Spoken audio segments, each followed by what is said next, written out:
Depuis 2006, la société Ubisoft développe et commercialise Visual Project, une solution logicielle tout en un de gestion de projet et planning multi-projet. Visual Project s'adresse aux chefs de projet et leurs collaborateurs, des TPE, PME, PMI, dans tous les secteurs, l'industrie, informatique, bâtiments, services, consultants, administration. L'application fonctionne sur un serveur Windows commun à la structure, à l'aide de licences flottantes. Il n'y a aucune installation à prévoir côté utilisateur, excepté un raccourci vers l'exécutable de l'application situé dans le répertoire réseau partagé. Pour les utilisateurs itinérants, il est possible d'accéder à l'application par le web. Ubisoft peut également développer des modules spécifiques pour s'adapter à votre système d'information. Chaque utilisateur se connecte en utilisant son identifiant et un mot de passe, ce qui permet de reconnaître ses droits fonctionnels. Donc, par défaut, on affiche la liste des projets actifs ou ses propres projets. On peut aussi afficher des projets inactifs, par exemple les projets qui sont stoppés, terminés ou en cours de devis, qu'on pourra activer dès l'instant qu'on aura la commande. Les projets sont également regroupables en cliquant sur les colonnes. Voici tous les projets du chef de projet IBU, ou également à l'aide de différents filtres. Donc filtrons par exemple les projets de type production. Voilà. Donc en fait, ça sert à faire des regroupements de projets qu'on peut par exemple visualiser simultanément sur une même fenêtre. Alors ensuite, on peut utiliser tout un tas de filtres, regarder que les tâches récapitulatives, regarder que les tâches en retard, etc., etc. pour avoir une vue d'ensemble des projets. Alors, on va créer un projet exemple pour voir un peu comment ça fonctionne. Donc, on clique sur le bouton créer. On va appeler ça projet exemple. Entrée. On va partir d'une feuille vierge. On ne va pas utiliser les modèles de projet, sachant qu'on peut transformer chaque projet en modèle pour être réutilisé pour chaque nouveau projet. Voilà, on démarre donc par une feuille vierge. Donc la première chose à faire, c'est de taper au kilomètre le nom des tâches. Donc, la première tâche, on rappelle le nom du projet. On s'arrangera pour qu'elle soit récapitulative de tout le projet.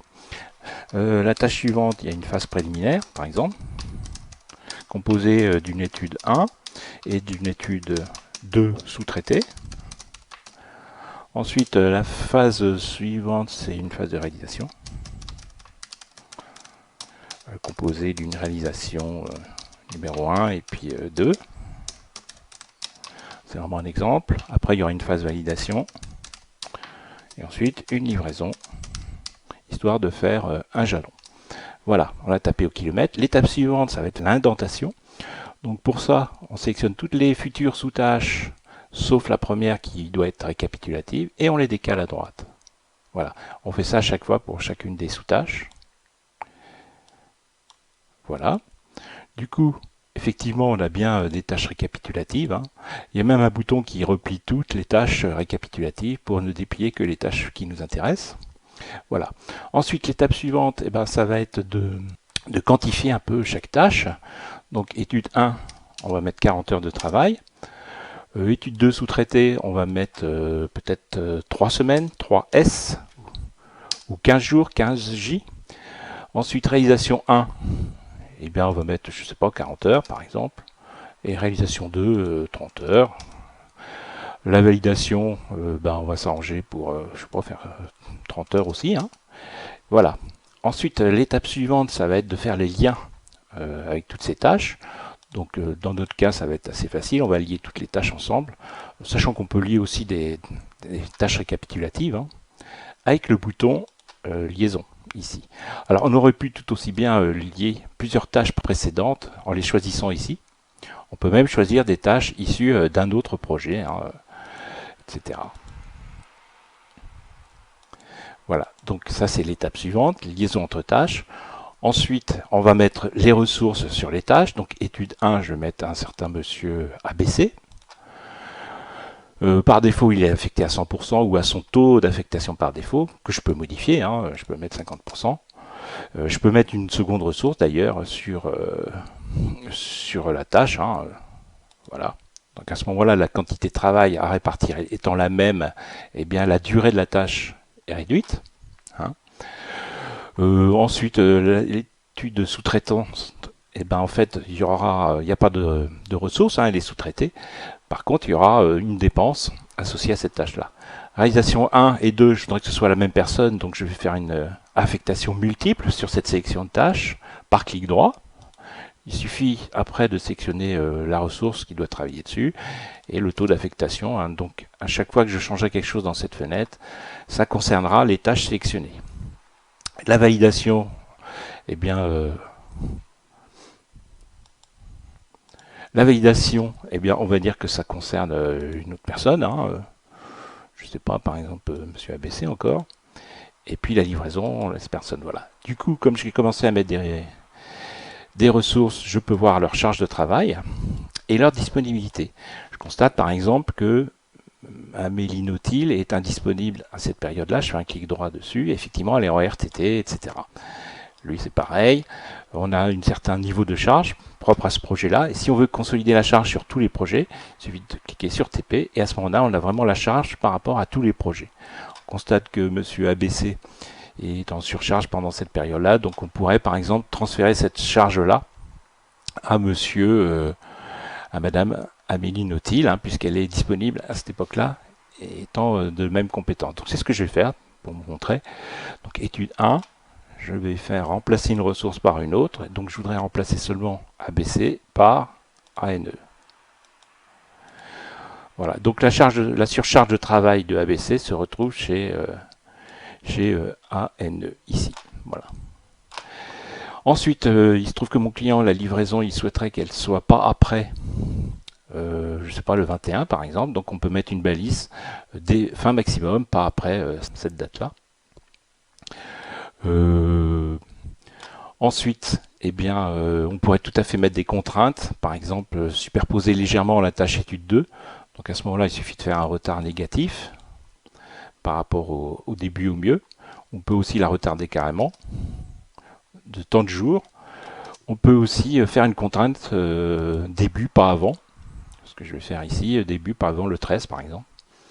Et automatiquement, la tâche et toutes les tâches derrière se décalent et font apparaître une marge libre pour les tâches précédentes. Donc qui sont intéressantes parce que en cas de surcharge, le fait de décaler ces tâches-là ou de mettre moins de ressources dessus, eh bien ça n'engendrera pas de décalage de la livraison en l'occurrence. Voilà. Alors, une fois qu'on a fait ça, on peut aussi renseigner, par exemple sur l'étude 1, dire qu'il y a de la documentation. Donc je vais dire la doc est ici, hein, à cet endroit-là. Donc je lui fais une liaison documentaire. Alors on peut mettre autant de documents qu'on veut, on peut coller des images, etc. Et tout ça, ce sera autoporteur. Depuis le projet, on pourra ouvrir directement les documents hein, sans avoir à passer par tous les répertoires, etc. On peut aussi alors associer à cette étude sous-traitée une dépense, par exemple. Donc dans les recettes dépenses, je vais créer une sous-traitance associée à la tâche, justement, à la fameuse tâche numéro 2. On peut catégoriser ces dépenses-là, hein, d'ailleurs. C'est une dépense de 1000 euros qui est prévue, par exemple, le 27/4. Et puis, donc, la dépense en prévision est ici, hein, et ici.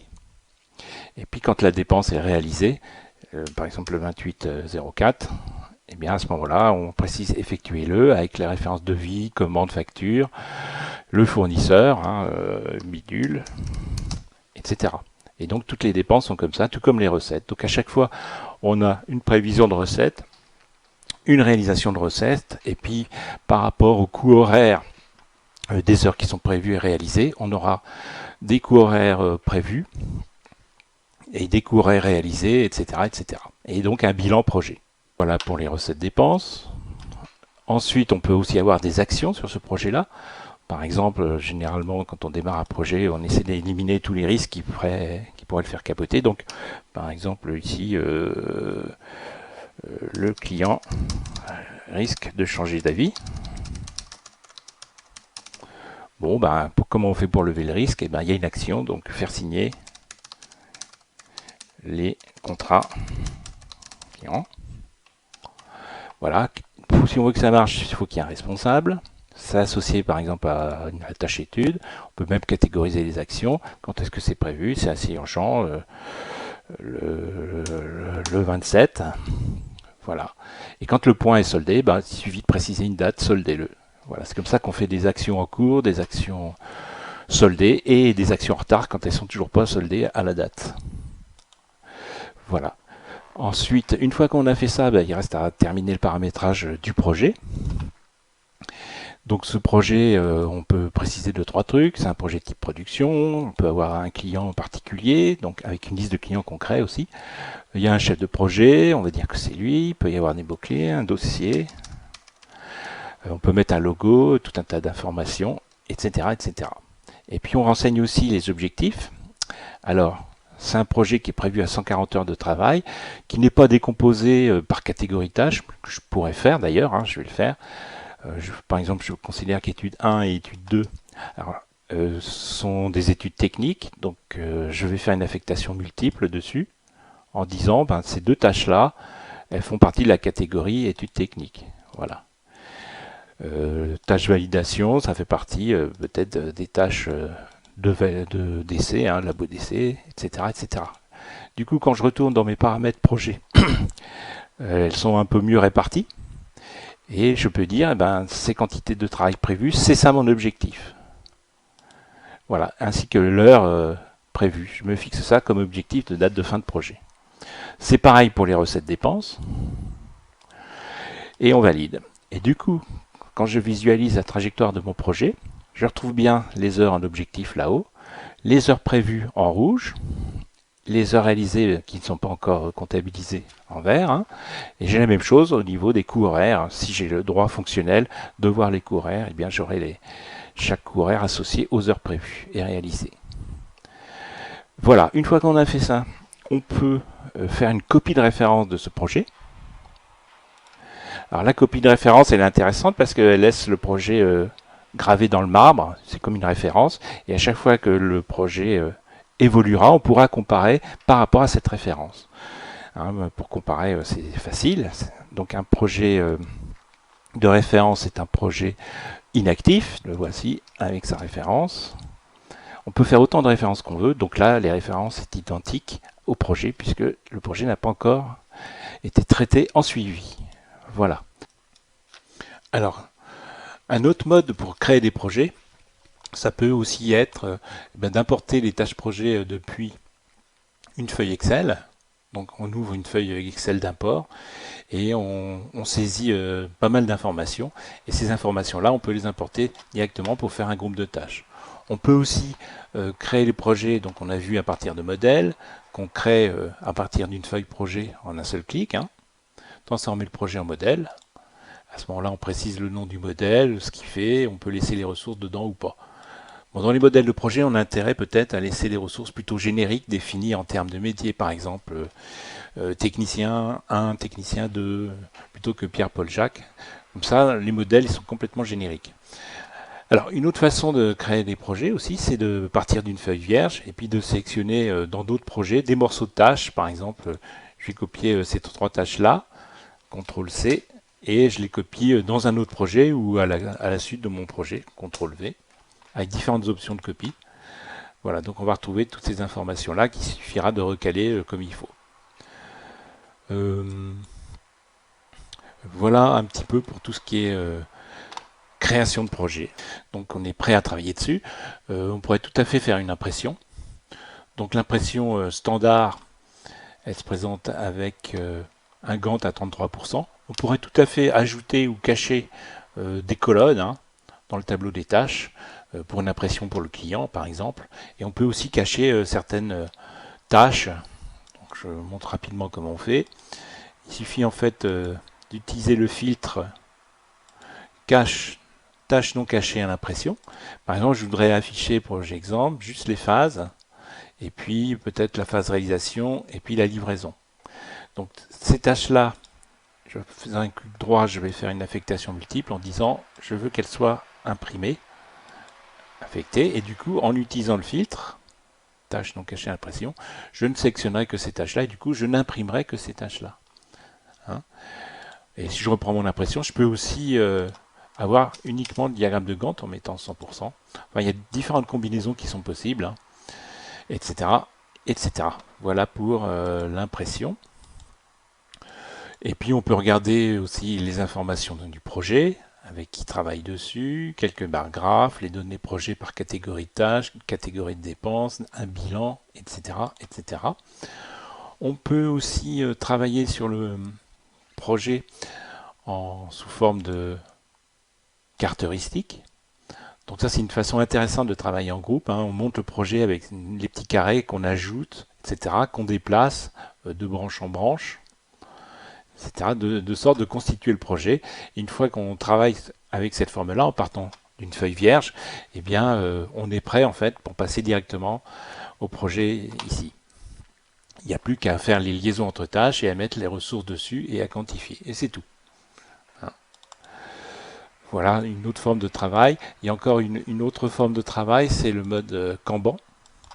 Donc le mode Kanban, eh bien, en fait, chacune des tâches, on les crée ici, dans une arborescence. On crée toutes les fiches finalement qu'on retrouve ici. Donc on va avoir une grosse pile de fiches à traiter. Et bien ensuite, on va d'abord traiter les fiches prioritairement. Donc déplacer les fiches à traiter plus tard, dans la colonne à traiter plus tard. On peut mettre des ressources sur les fiches. Il suffit de glisser les ressources sur les fiches. Et puis après, on peut même voir la charge des ressources et saisir les temps passés dessus. Et puis les tâches qui sont en cours, eh bien, elles sont dans cette colonne-là. Et puis quand c'est terminé, on glisse la tâche dans la colonne terminée. C'est une façon très très simple de travailler, peut-être un peu trop simple d'ailleurs. Voilà, mais c'est encore un mode de travail en plus du mode traditionnel qui est celui-ci. Voilà pour la création de projet. Alors toutes ces informations projet, on peut aussi les exporter par exemple vers Excel. Alors, il suffit d'exporter avec ce bouton-là, de choisir un modèle d'export, et donc à chaque fois, eh bien, avec des macros éventuellement, hein, l'export sera enrichi des nouvelles données projet. Donc on va exporter quasiment toutes les données, hein, enfin toutes les données traitées par le logiciel d'ailleurs. Je vous montre un peu. Donc un premier onglet information projet, deuxième la liste des tâches, les actions projet, recettes dépenses, catégorie, heures et coûts réalisés, taux de complément, interruption, trajectoire et l'historique du projet. Voilà, et donc tout ça, le modèle d'export peut intégrer des macros pour faire du post-traitement.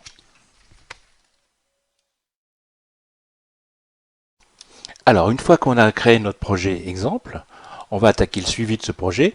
Donc, première chose, il faut que les gens sachent ce qu'ils ont à faire avec le bouton « Mes tâches et actions ». Donc, par exemple, pour IBU, je retrouve ma tâche ici, hein, ce qu'il y a à faire. Ça, c'est la liste des tâches et des actions qui m'incombent. On voit aussi les dates de fermeture de site et les congés, avec plus d'infos s'il y a besoin. Donc, les gens savent ce qu'ils ont à faire et dans quel délai, etc. Ensuite, une fois qu'ils ont fait une partie du travail, donc ils pointent les heures qu'ils ont passées dessus. Donc ici, ça met automatiquement la liste des tâches qui concernent. Et bien, par exemple, ici, j'ai passé peut-être 4 heures. Donc le logiciel fait le total journalier par rapport à une capacité qui est marquée ici de 8 heures par jour. Donc si par exemple j'ai travaillé sur un autre projet à 4 heures aussi, ou 3,5, eh bien, on aura un total ici. Si je mets 4 heures, ça fera bien le total fixé. Je peux même mettre des commentaires. Tout va bien, par exemple. Etc. etc. Une autre particularité, c'est qu'on peut déjà consulter le planning d'ensemble du projet. Et puis, aussi, on peut consulter les détails, l'historique du projet, mais aussi des détails déposés par le chef de projet, notamment la documentation. Et on peut soi-même remonter de l'information sur la tâche en disant des commentaires, etc., remettre de la documentation, etc. Donc ça, c'est très, très utile. Hein. Voilà. Et puis, non seulement on peut saisir les temps passés, mais on peut saisir aussi le taux d'achèvement, qui sont deux choses différentes. C'est pas parce que des heures réalisées tombent sur une tâche que la tâche avance. Donc on pourrait dire, par exemple, je suis à 20%, ou etc. Moi, ce que je préconise plutôt, c'est que ce soit avec le chef de projet qu'on saisisse les taux d'achèvement des tâches. Hein, donc on voit ici les heures réalisées qui ont commencé. Et bien avec le chef de projet, par exemple, on en est à 50% du travail. Voilà. Et puis si jamais on voit que les 20 heures ne sont pas suffisantes, qu'on a besoin de replanifier par rapport aux 40 heures prévues dans notre exemple, eh bien on rajoute des compléments. Donc par exemple, on va rajouter 20 heures de complément, on va replanifier la tâche, qui sera 20 heures de travail plus longue, donc on va décaler tout ici. On précise une catégorie, il s'agit par exemple d'une demande du client, avec un peu de détail. Le client souhaite changer la couleur. Donc on a un premier niveau de complément sur cette tâche-là. On peut avoir plusieurs compléments sur une même tâche et plusieurs compléments sur plein de tâches différentes. Et à la fin, on fait un récap de tous les compléments et on peut expliquer pourquoi un projet qui était prévu à 140 heures se retrouve à 160 heures. On aura tout le détail. Et d'ailleurs, sur une sélection de projets, en faisant une analyse, on retrouve cette information-là. Sur cette répartition de projets, eh bien, on a 58% liés à des problèmes techniques, de dépassement, des sous-estimations initiales et des demandes clients. Donc ça, c'est intéressant de l'identifier, puisqu'on va pouvoir demander des avenants. On peut aussi identifier qu'un fournisseur est systématiquement en retard, etc., etc. Donc le but, c'est de capitaliser ce qui s'est passé en fin de projet pour faire mieux lors des projets suivants. En termes de suivi, l'autre chose à faire, c'est de revérifier la charge de travail. Toujours pareil, avec le bouton charge consolidée. Voilà. Donc sur la charge consolidée, il suffit de sélectionner par exemple l'équipe. Et je sélectionne tous les membres de l'équipe. Voici bien leur charge, avec des surcharges de temps en temps. Donc la personne ici est chargée à 130%. Effectivement, ici c'est superposé. Donc ce qu'on va faire, on va transférer un peu de charge en décalant la tâche qui pose problème. Il suffit de faire un clic dessus. On va faire cet arbitrage-là, donc en décalant un petit peu le début de, mettons, 3 jours. On applique, et voilà, on a décalé la surcharge un peu plus tard. Si c'est pas satisfaisant, on peut faire différemment, revenir en arrière, et puis par exemple dire, eh ben, je vais plutôt imputer la charge sur une autre personne. Donc, je vais par exemple mettre ça sur remplacer cette ressource par cette ressource. Voilà.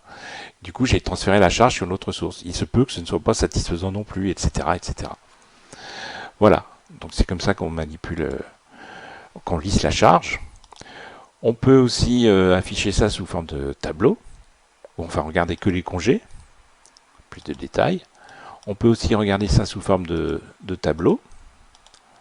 Tableau des tâches. Donc là, les gens savent exactement ce qu'ils ont à faire et dans quel délai, etc., etc. Et puis on peut même superposer la charge de travail de futurs projets qui ne sont pas encore tombés. Par exemple, des projets encore sous forme de devis. Là, il y en a un. Et on voit tout de suite l'impact sur la charge de travail. On peut en superposer plusieurs, etc. Et on peut regarder la charge qui correspond globalement à toute l'équipe en sélectionnant une courbe de cumul. Donc là, j'ai sélectionné tous les membres de l'équipe. Je peux regarder la charge que ça représente et la disponibilité de mon équipe. Voilà.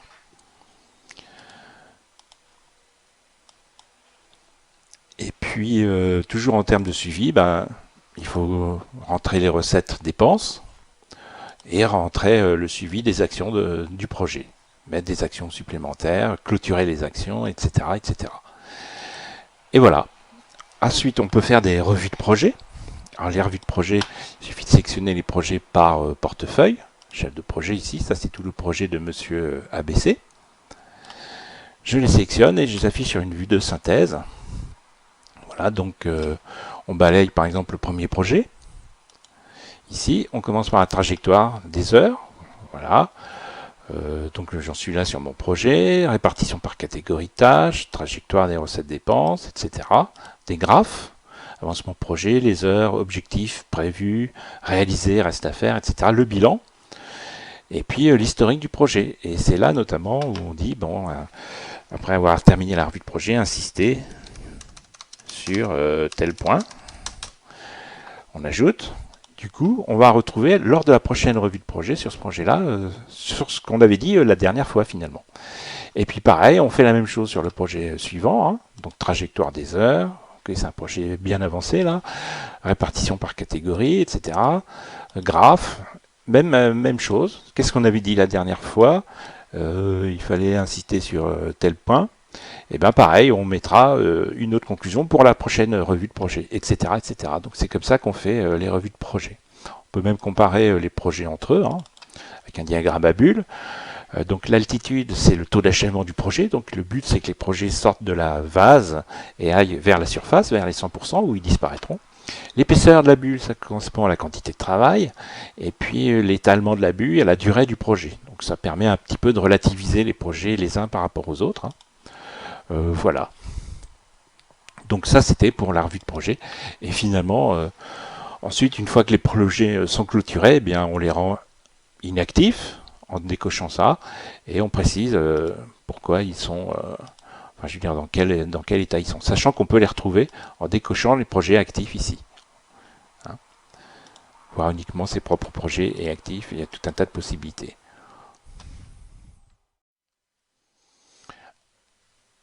Alors à présent, on va voir un petit peu la gestion des ressources, puisque le logiciel, bien sûr, s'appuie sur des ressources humaines ou matérielles, etc. Donc la première chose à faire, quand on rentre dans l'outil, c'est de créer la liste des métiers que vous avez. Vous créez au moins un site, mais vous pouvez avoir plusieurs sites. Hein, l'avantage de créer un site, c'est qu'après, les ressources qui sont attachées au site seront automatiquement indisponibles les jours de fermeture de site, comme Noël, etc. Vous créez la liste de vos équipes, que vous pouvez rattacher à des sites. Et enfin, vous créez enfin vos ressources. Donc pour créer les ressources, c'est très simple. Vous cliquez sur le bouton nouveau et vous mettez au moins le prénom, le nom et un trigramme diminutif, donc ça peut aller jusqu'à 32 caractères. C'est le nom abrégé. Ensuite, vous pouvez rattacher la ressource à un site, à une équipe du site, définir son métier principal, des métiers annexes, d'autres informations. Et puis vous définissez aussi le profil, les modèles de plage horaire. Donc par défaut c'est 8h midi, 14h, 18h. Vous pouvez mémoriser d'autres modèles si vous êtes en 35 heures avec le total ici. Et puis la valorisation donc par ressource toujours des coûts horaires.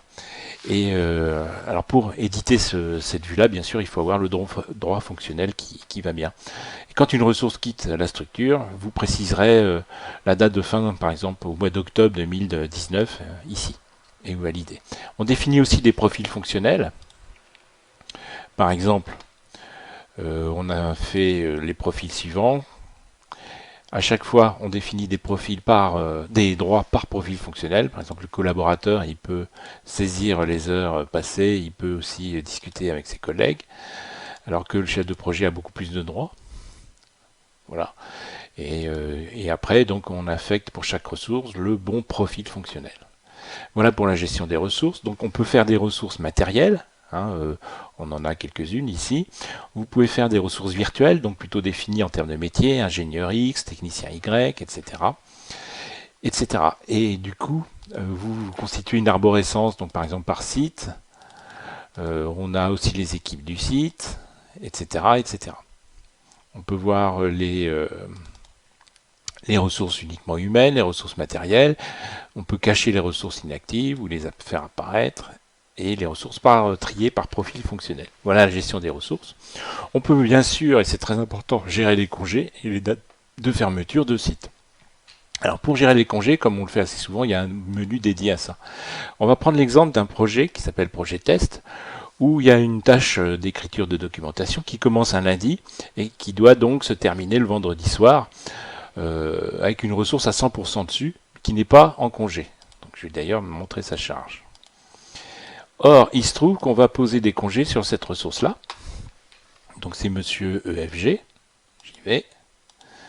Alors monsieur EFG, on va lui faire poser 2 jours de congé au mois de juillet, par exemple, du 6, je clique une première fois, aux 3 jours de congé même, du 6 au 8, en disant que ce sont des congés payés, et on valide.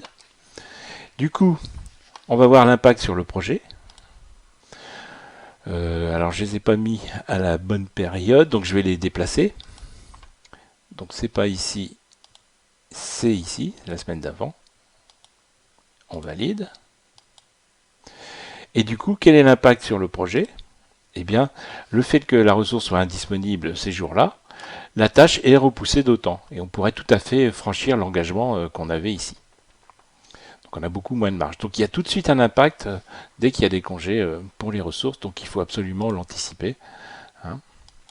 On peut aussi avoir une vue de la liste des congés des gens, justement, à partir de telle période, avec plus d'informations ou pas.